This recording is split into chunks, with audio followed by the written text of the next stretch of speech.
Obviously power ছাড়া আমার industry চলবে না। রিনিউয়েবল পাওয়ার আমাদের জন্য সাংঘাতিক একটা ইম্পর্ট্যান্ট বিষয় হয়ে গেছে। I am not an electrical engineer.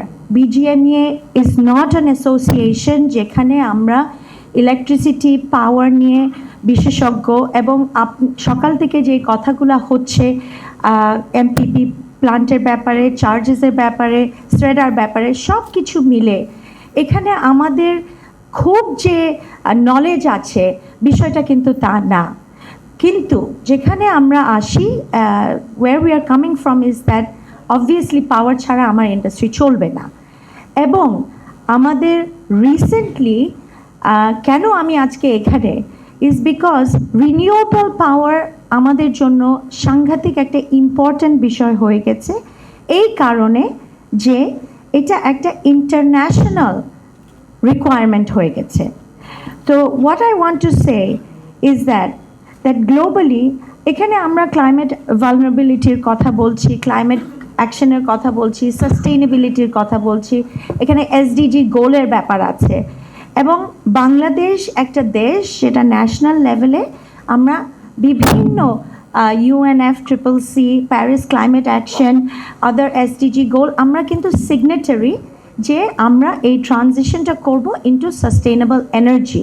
So এই কারণে আমি আজকে এখানে not to fix the detail policy of the different rural development বোর্ডের যে স্ট্রেডা আপনার যেটা আরইবি আছে বা নেস্কো আছে, ডেস্কো আছে, এটার ইন্টিগ্রেট ওয়ার্কিং ইজ অ্যাকচুয়ালি আমার এক্সপার্টিস বিষয় না। এবং এখানে আমি যতটুকু সাজেশন দিতে পারি আমার মনে হয় অলরেডি দেওয়া হয়ে গেছে। যে কারণে আজকে আমি এখানে এসেছি is for everybody to understand the power sector, বার্ক, স্ট্রেডা, ফর এভরিবডি টু আন্ডারস্ট্যান্ড যে আজকে আমার বাংলাদেশের রিনিউয়েবল এনার্জি না থাকলে আমার গার্মেন্টস অ্যান্ড টেক্সটাইল সেক্টরটা কোথায় গিয়ে পৌঁছাবে। লোডশেডিং কিংবা ঘরের বাইরের তীব্র গরমে ওয়ালটন রিচার্জেবল ফ্যান থাকলে থাকবে শুধু বাতাস আর বাতাস। আমাদেরকে 10টা বছর টাইম দেন, আমরা বাংলাদেশের গার্মেন্ট সেক্টরে we want 10 years of no additional surcharges because we want to grow our industry and remain competitive. বাংলাদেশের সব কিছুর দাম বেড়েছে রিসেন্টলি।